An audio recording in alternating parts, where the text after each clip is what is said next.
Hey guys, let's face it, nobody wants to have a cane, but in my case, I injured my knee riding my dirt bike off-road. Luckily, I know a really good PT. She lives in the house here.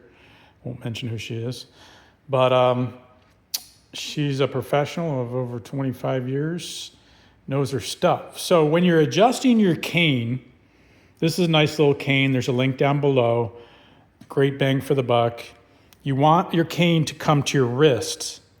If I can balance that there. So as you're adjusting it, you're standing straight up.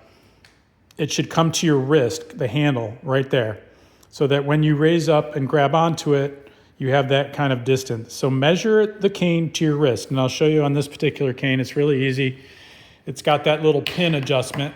But before you do the pin adjustment, you loosen this collar. Loosen this collar.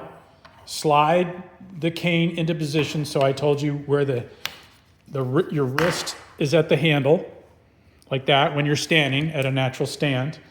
And then slide that pin into place, pop it into the variety of holes here, and then tighten your collar here. The collar is to get rid of that sloppy slack once it's in place.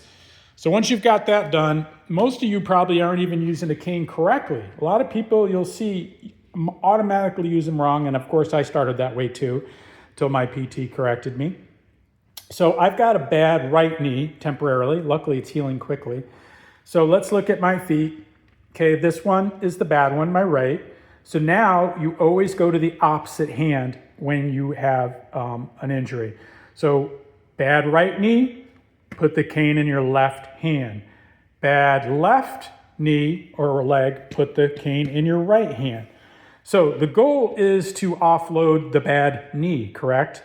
So that's why it's in the left hand. So as we step forward with the bad knee, the cane goes out to support so that we can then offload the weight on that knee. And what you can do is drive your wrist into your hip kind of right here. And that will allow you to shove that cane into the ground, keep the weight off the right foot as I come forward to the left, which is strong. The left can take full weight, basically balance on its own. See, balance on its own. Allowing us to step forward in time with the cane. Again, drive your hand and cane into the kind of hip area to allow the step, and boom. So it's always opposite of what kind of you naturally think. Usually you have a bad right knee, you grab the cane with your right hand and you start trying to walk. That's not the case. It's always opposite so you can offload the weight. Hope that helps you guys. This is coming from a very experienced PT. And I hope you guys heal up quick so you can get back out there doing whatever you do. Take care. Appreciate any likes and subscribes. And again, there'll be a link down below to this cane. Talk to you guys later.